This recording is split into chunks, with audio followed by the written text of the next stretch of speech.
Atos dos Apóstolos, capítulo 19. E sucedeu que, enquanto Apolo estava em Corinto, Paulo, tendo passado por todas as regiões superiores, chegou a Éfeso, e achando ali alguns discípulos, disse-lhes: Recebestes vós já o Espírito Santo quando crestes? E eles disseram-lhe: Nós nem ainda ouvimos que haja Espírito Santo. Perguntou-lhes então: Em que sois batizados então? E eles disseram: No batismo de João. Mas Paulo disse: Certamente João batizou com o batismo de arrependimento, dizendo ao povo que cresce no que após ele havia de vir, isto é, em Jesus Cristo. E os que ouviram foram batizados em nome do Senhor Jesus. E impondo-lhes Paulo as mãos, veio sobre eles o Espírito Santo, e falavam línguas, e profetizavam. E estes eram, ao todo, uns 12 homens. E entrando na sinagoga, falou ousadamente por espaço de 3 meses, disputando e persuadindo-os acerca do reino de Deus. Mas como alguns deles se endurecessem e não obedecessem, falando mal do caminho perante a multidão, retirou-se deles e separou os discípulos, disputando todos os dias na escola de um certo tirano. E durou isto por espaço de 2 anos, de tal maneira que todos os que habitavam na Ásia ouviram a palavra do Senhor Jesus, assim judeus como gregos. E Deus, pelas mãos de Paulo, fazia maravilhas extraordinárias, de sorte que até os lenços e aventais se levavam do seu corpo aos enfermos, e as enfermidades fugiam deles, e os espíritos malignos saíam. E alguns dos exorcistas judeus ambulantes tentavam invocar o nome do Senhor Jesus sobre os que tinham espíritos malignos, dizendo: Esconjuro-vos por Jesus, a quem Paulo prega. E os que faziam isto eram 7 filhos de Seva, judeu, principal dos sacerdotes. Respondendo, porém, o espírito maligno, disse: Conheço a Jesus, e bem sei quem é Paulo, mas vós, quem sois? E saltando neles o homem que tinha o espírito maligno, e assenhoreando-se de todos, pôde mais do que eles, de tal maneira que, nus e feridos, fugiram daquela casa.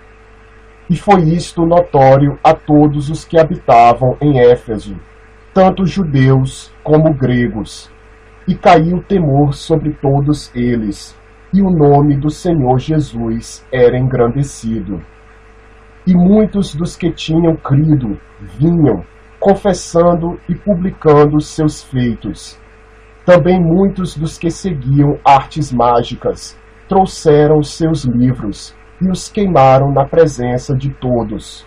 E feita a conta do seu preço, acharam que montava a 50.000 peças de prata.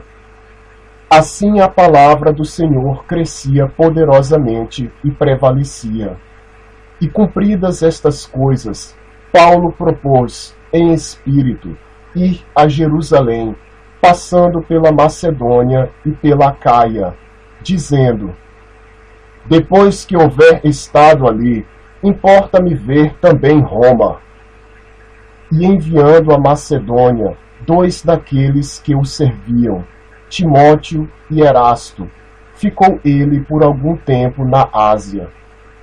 E naquele mesmo tempo houve um não pequeno alvoroço acerca do caminho, porque um certo ourives da prata, por nome Demétrio, que fazia de prata nichos de Diana, dava não pouco lucro aos artífices, aos quais, havendo-os ajuntado com os oficiais de obras semelhantes, disse: Senhores, vós bem sabeis que deste ofício temos a nossa prosperidade, e bem vedes e ouvis que não só em Éfeso, mas até quase em toda a Ásia, este Paulo tem convencido e afastado uma grande multidão, dizendo que não são deuses os que se fazem com as mãos.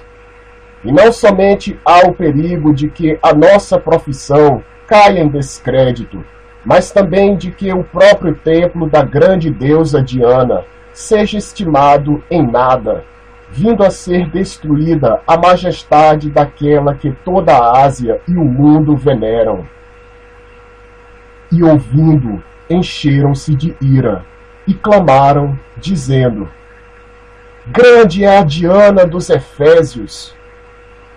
E encheu-se de confusão toda a cidade, e unânimes correram ao teatro, arrebatando a Gaio e a Aristarco, macedônios, companheiros de Paulo na viagem.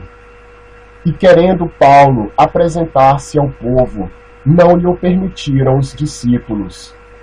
E também alguns dos principais da Ásia, que eram seus amigos, lhe rogaram que não se apresentasse no teatro.